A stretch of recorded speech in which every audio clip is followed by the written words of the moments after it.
talk a little bit about just the characteristics of this track. Yeah, I mean, it's changed a lot over the years.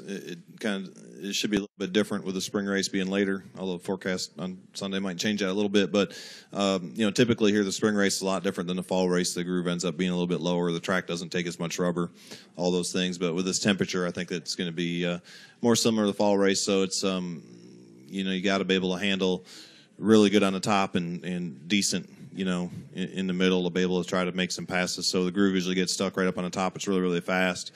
There's always a lot going on here. So it's a fun track. We'll go ahead and take questions for Matt. If you have one, please raise your hand and state your name and affiliation. Okay. We'll start in the back and then move up front to Bob. Sorry, Bob, you're a little late. A little late on the draw there, bud. It's not often you can beat Bob Pockers. Jay Pennell with Fox Sports. Both Denny and even Kyle, when he met with the media this week, mentioned that you guys are a little bit behind.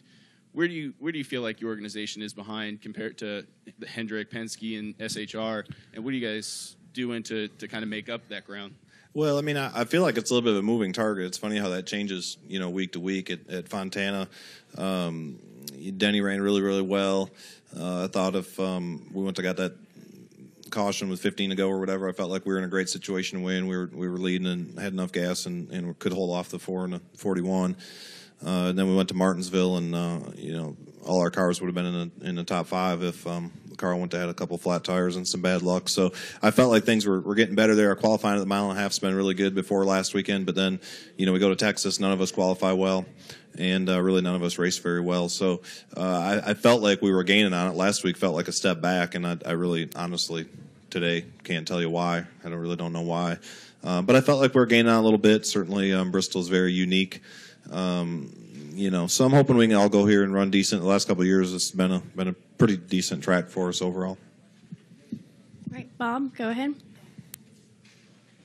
Bob Pockers, ESPN. Carl won this race a year ago, and you talk about it being a unique track. Is there anything that he can bring as far as just knowledge, as far as setups go for here to help you guys? Well, I don't know about necessarily, setups and that type of thing. Carl runs really well everywhere he goes. This is a good track for him. Last spring, we were leading the race, had a really good shot to win, too, I think, and got ran over by that slower car when the caution came out. So, I mean, I felt like we had a good run, too. In the fall, we ran pretty good. So I feel like it's a good track for us. Like I said, I think Carl's a guy who can win anywhere, but certainly here last year they had quick cars in the spring. I think Ricky had a good finish as well. So, every week you try to learn what you can from your teammates, and when you got teammates that can win, it really, really helps make everybody better. All right, we'll continue with questions for Matt with Nate up front, please. Nate Ryan, NBC Sports. Matt, the news about Ross Kenseth driving your car number, your sponsor at the Xfinity race in Chicago, making his debut. How much influence did you have in making that happen? And maybe you could just talk about Ross's career. I know he kind of ran ARCA and stuff last year. Now he's coming back to the Xfinity Series. Yeah, I mean, Ross has been working really hard, to try to get a good opportunity. Certainly, I don't think the opportunity can be any better than this. It's I feel like the 20 is one of the best nationwide cars out there this year with wheels, running that thing. So it'll be a great shot for him. Really appreciative of Joe and everybody at JGR giving him that chance, and Rick and Todd and everybody at Dollar General, to jump on there and sponsor his first ever NASCAR start. So that's exciting for me. It's an off weekend, so I'll be able to be there and be part of that. So looking forward to, seeing how he does. Like I said, it's a great shot. He's worked really hard with it for it. He's won a lot of big short track races, and he's never going to be more ready, for the opportunity than he is now. In your involvement in making it happen, did you go to Dollar General or the team? A little bit of everything. I mean, it's something that I guess we've talked about a lot. Even really in the past.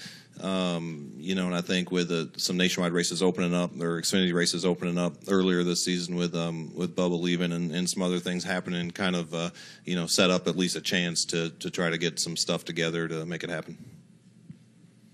All right, continue with questions for Matt. Okay, we'll come to Pat, please. Pat DeCole, NASCAR.com. Matt over here. Over here, I don't know what that means. To your left. Yeah, I was going to say, that doesn't help. Over here, over loudspeaker doesn't help. sorry, with Richmond on the schedule next week and that sort of being where all the friction with Brad Keselowski seemed to start, I'm just wondering what the current state of that relationship is, if there is one. I don't think it's any different than it's really ever been. I mean, I can't hardly remember last week, much less last year. So, I don't foresee that as being an issue. Like I said, I don't think it's really any different. We haven't had any really problems racing each other here since Charlotte last year, I guess. So, you always hope that continues. All right, we'll go back to Bob, please. At Kentucky, I think you were talking about there have been times after Cup practice, especially with Denny running more Xfinity races, where it's you and David and Carl in the debrief, and you're the only one who was there last year. How much does that? I mean, does it make a big difference? I mean, does it take more than 6-7 weeks for drivers to kind of get up to speed with everything that's going on in the cars?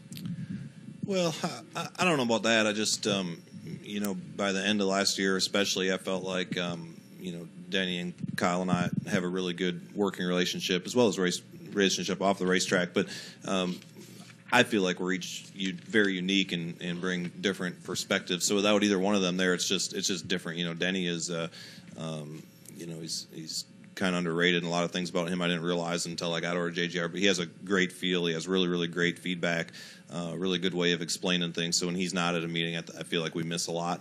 And Kyle as well. He has a unique perspective, but he's always he's really a car guy. He knows everything that's going on with his car, everything they changed, what that change felt like. So there's a lot there that I would learn. So it just changed a little bit because I haven't worked with Carl for a while or David for a while, and it just made it different. It's better, I think, when everybody's around, obviously.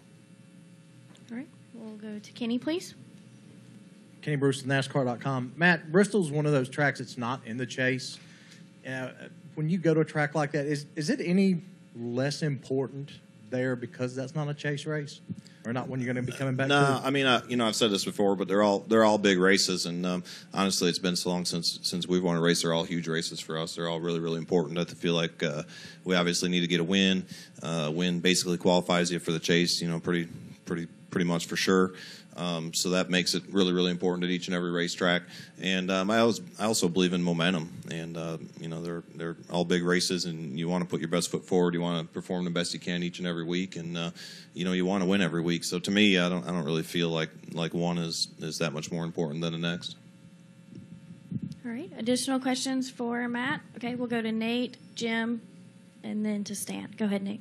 Kind of continuing along those same lines. I know you guys want to win every week, but this place, like Martinsville, seems like the driver can maybe make up a little bit more of a difference, can carry the car a little bit more, kind of the way Denny did at Martinsville. Do you look at this maybe as more of an opportunity, knowing that you guys might not quite have the speed at the 1.5 miles, and that makes up so much of the schedule, that when you come to a short track, this might be a place where if you're close, you can make the difference and maybe get that win that you might not be able to get at the 1.5 mile track right now? Well, whenever you run really good, you want to feel like the driver made a huge difference, right? So, I don't know. I don't know that the driver makes any more or less of a difference here than a lot of other tracks. Certainly, there's some tracks, Daytona, Talladega, places like that going fast doesn't have a lot to do with necessarily talent. But I think every track is very unique, and but no matter how good you think you are at a certain track, if your car doesn't do what you need it to do, you're not gonna run up front. It's just too competitive. So, every week we all work as hard as we can to try to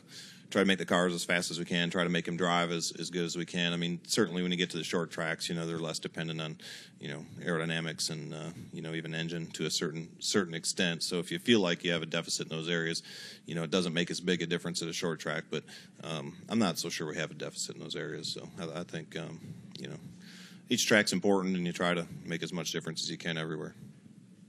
All right, Jim, go ahead. Jim Utter, sort of along those lines. You hear people say all the time that the difference between the people who are currently very good and the people who are not very good is very small. Which category to get me in today? Because it's been a while since we've won a race. Just wondering, just before I answer this. Is because the difference is so small is what makes it so much difficult to try to find the missing ingredient that teams like JGR are trying to get? Well, in all seriousness, I mean, it's certainly a lot different than it was even 10 years ago. I mean, everything is just so much more consolidated. There's so few chassis builders, there's so few engine builders, there's so many common templates, where it's hard to get a huge advantage or disadvantage on aero.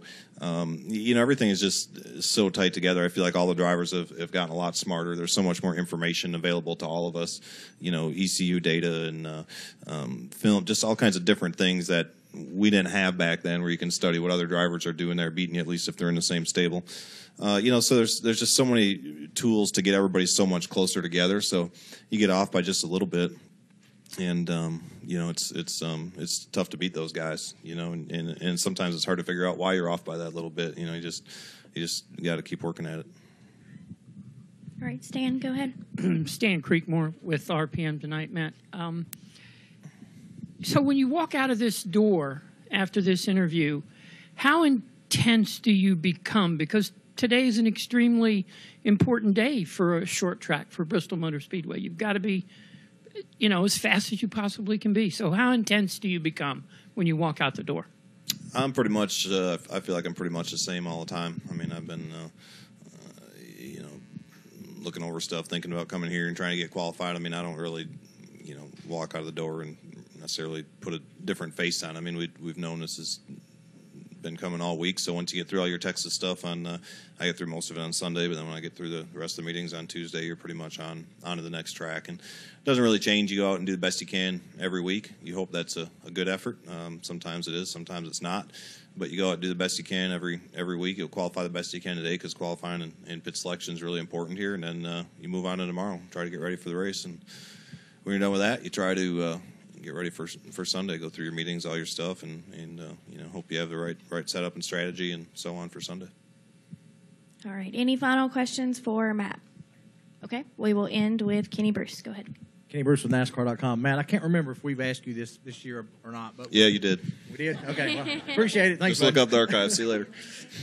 With Jeff Gordon announcing his retirement after this year, you and he, I think, are both about the same age. Have you? You had to go there, Kenny. Yeah. Have you thought about how much longer you want to do this, and do you have an idea? Not really. I mean, he has a lot more miles on him than I do, for instance. So we're not really comparing mileage or starts or wins or championships. So, no, I haven't really put any thought into it yet, or very little thought into it, to be honest with you. I feel as good as I did 10 years ago. I'd like to say that I feel like I do as good or better job behind the wheel than I did then, although some of you might argue, because we are in somewhat of a dry spell. I don't know. I think I think you probably will know. Thankfully, I don't know yet. I think Jeff got to a point where he knew that it was time to go do something else, and he doesn't seem like he has any doubts about that. So I'm sure the fortunate few that can keep jobs and keep running and don't just kind of fade out because they can't get a competitive job anymore, can decide when that happens. So I hope I'm fortunate enough to be one of those guys.